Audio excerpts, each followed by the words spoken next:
one is about how thoughts become things. And what I want to talk to you about today is how our thinking really affects everything that we do in our life, and how our thinking literally creates our world and what we do. So I want to introduce you to something called the communication model.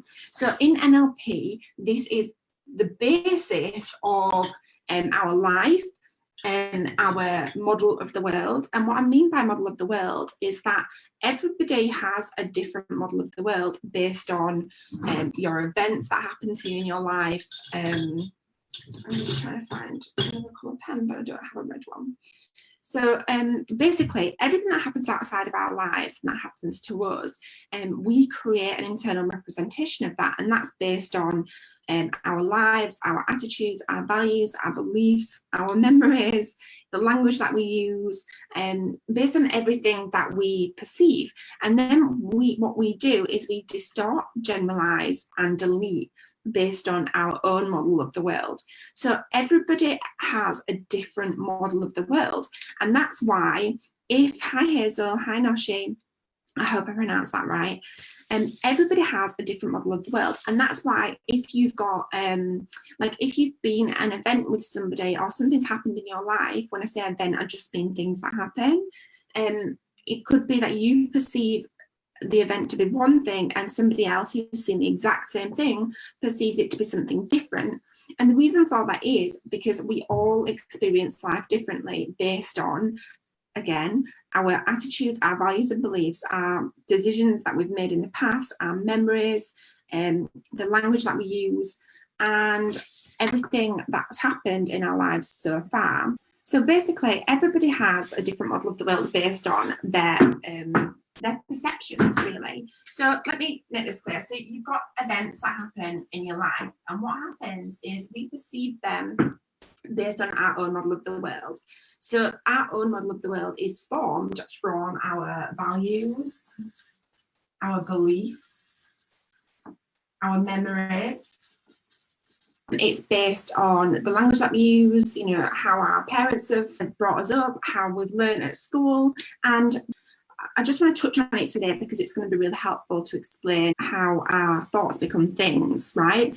So when we grow up, our beliefs and values are formed by our parents, by our teachers, and it's really in our imprint period between the ages of 0 to 7 that we kind of take on the biggest beliefs that we've had. So in terms of like money beliefs, work beliefs. So if you've got a belief that money is really hard to make, or that money, you know, doesn't grow on trees, or that we're not made of money, these beliefs are usually at least they've started to become formed at the ages of 0 to 7.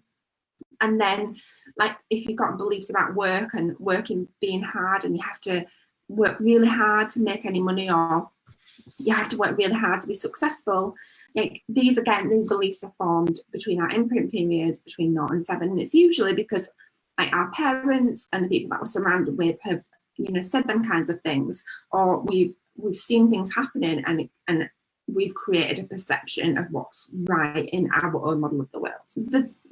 When it comes to beliefs, then our beliefs are not necessarily true. So just because we might have a belief that money's hard to make, right? Well, that's not necessarily true, is it? Like, money isn't hard to make.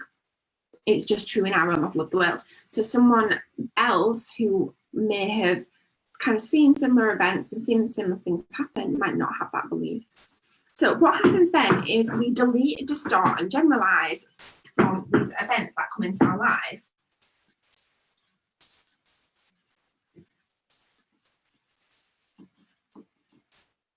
So what happens is we delete, distort, and generalize based on the internal event. So the internal, like, events happen in our lives, we perceive them based on our memory, values, and our beliefs. We delete, distort, and generalize, and then we create an internal representation. Let me get that green pen back.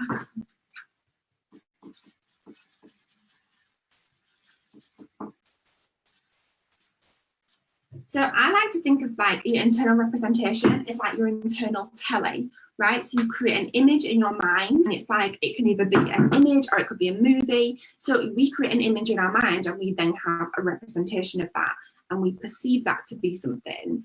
So that's the basis really of the NLP communication model. And the reason why this is helpful is because when it comes to changing your mind, like this is how your mind is made up, right? This is how your mind is created. This is how you perceive events that happen in your life.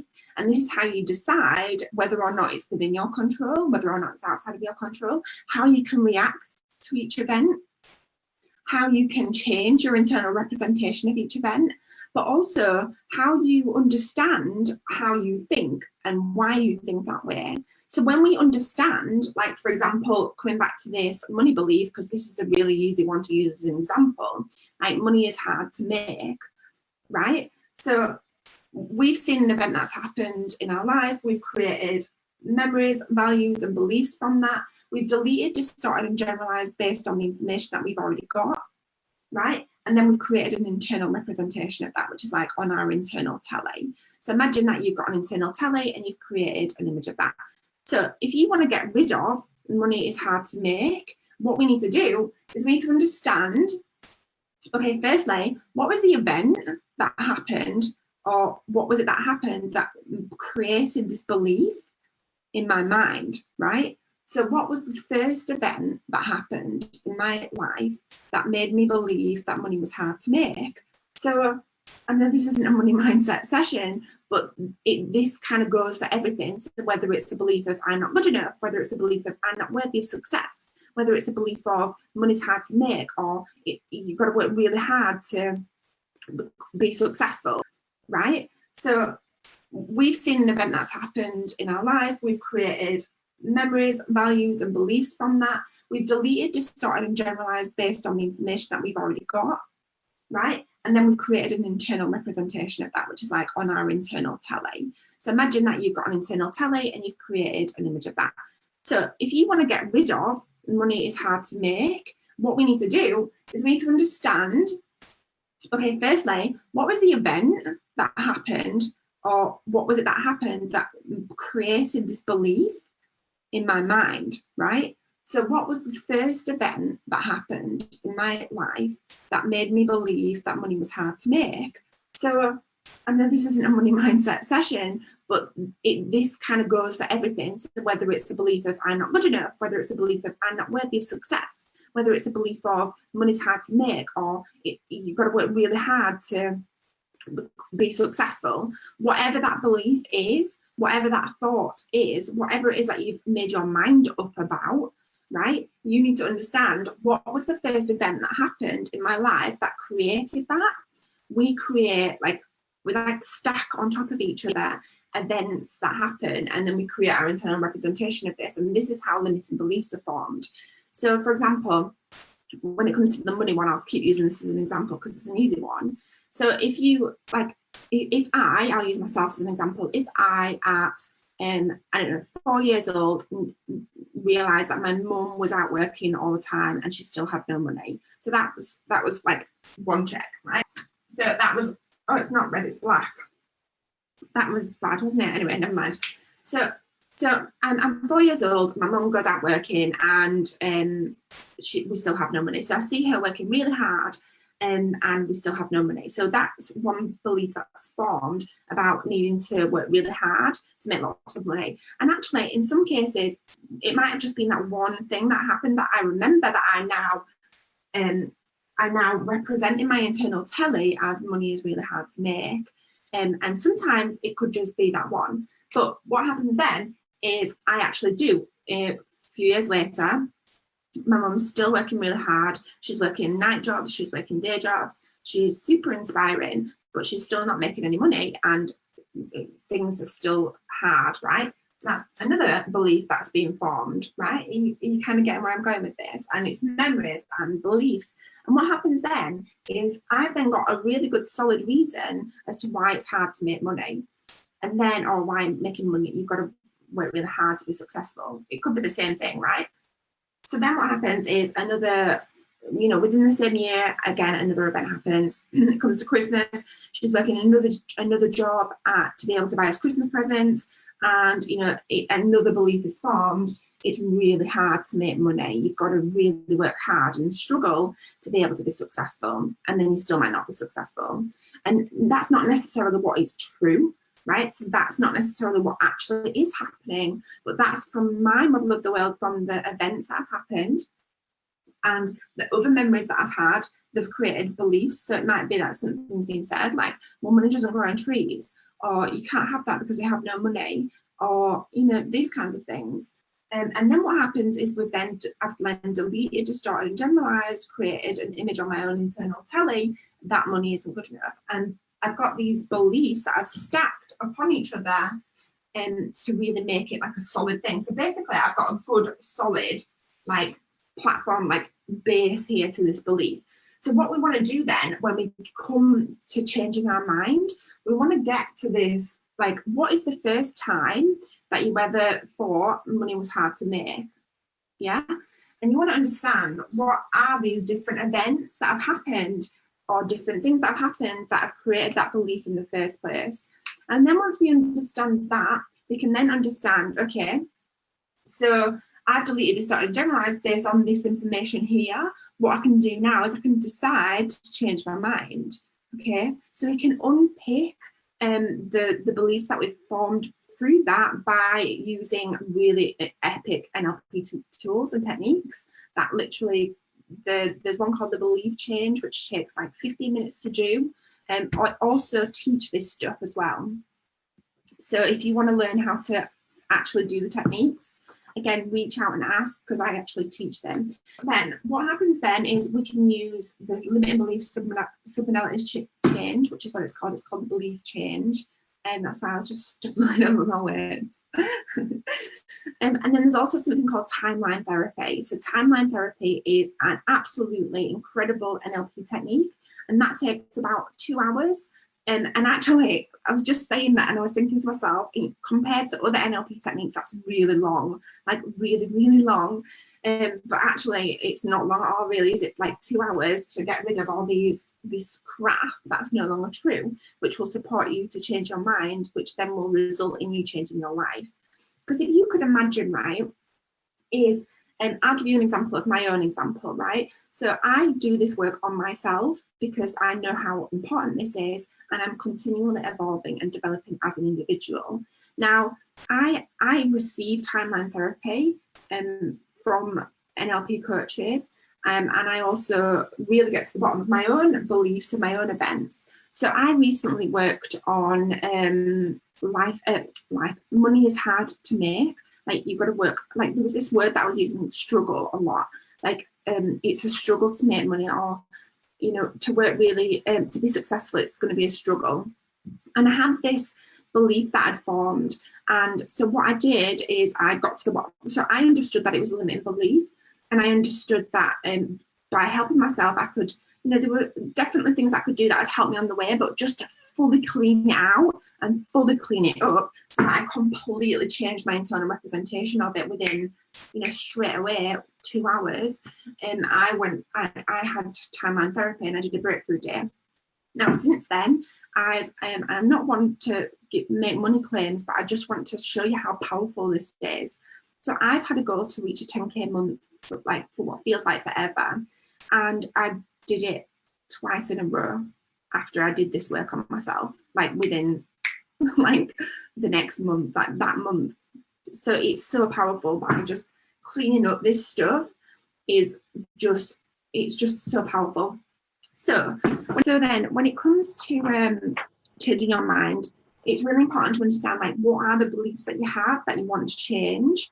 It could even be something really simple. Like, another one that I see really often is about worthiness and not feeling worthy of achieving something. And this can come down to like unhealthy eating habits, lack of energy.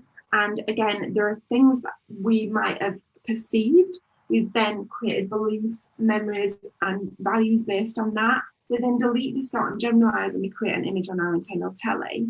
And then what happens? I mean, there is more to this, but this is just the basic overview to keep it straightforward for you. This is a really good quote that I absolutely love. Earl Nightingale said that the mind is like land, so whatever you plant, it will grow regardless. So whatever you plant in your mind, you'll get out. If you plant dandelions, you'll get dandelions, and if you plant roses, then you're going to get roses, right? And think of it like a sausage machine. So like what you put in, you're going to get out. So if you put, you know, you have to put sausages in to get sausages out, right? I don't know if that's a great example. I think a better one is like if you plant potatoes, you're going to grow potatoes. But if you plant potatoes expecting to grow carrots, it's not going to work, right? So we have to be really clear on this, and we have to be really clear like what's going on in our internal telly, what's the perception that we have, and really importantly, what is the image in your internal telly that you have of yourself?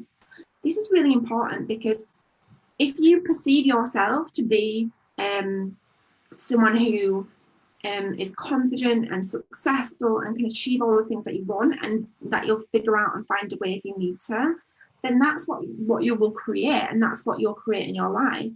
But if you perceive yourself to be someone who's tired all the time, who just can't be bothered, who never gets things right, who can't do things, who doesn't know what we're talking about or anything like that, you know, and I'm just using examples of myself that like from the past, then that's what you're going to get out. So that's how you're going to show up in the world, because what happens from here is physiology, right?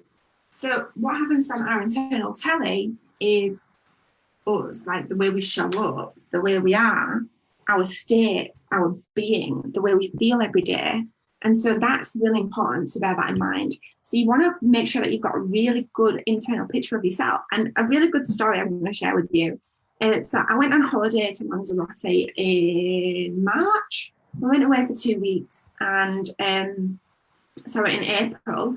And oh wow, I just realised it was April whilst I was on holiday for 2 weeks that I did one of my best months.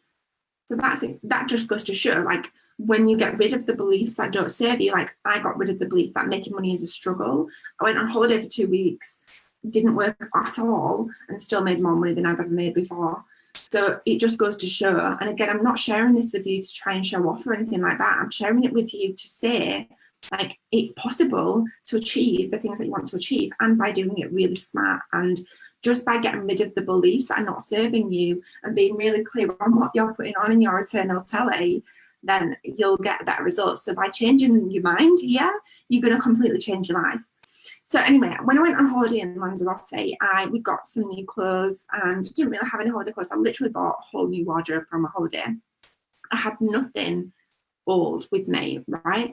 And when we were on holiday, I was looking at my mirror, and you know, it's all inclusive, and I love to eat. So I was like eating everything, and I was eating like cakes and chocolate and all the sweet stuff because it's so amazing, and ice cream and lots of fizzy pop and fried food, whatever. And so one day, I think it was like 4 days in or something, we went away for 2 weeks. I looked in the mirror and I was like, geez, I think I put on some weight. And for a split second, the internal representation that came into my head was, because I deleted, distorted, and generalized based on the information that I was looking at myself in the event that was happening. Right, I was looking at myself in the mirror.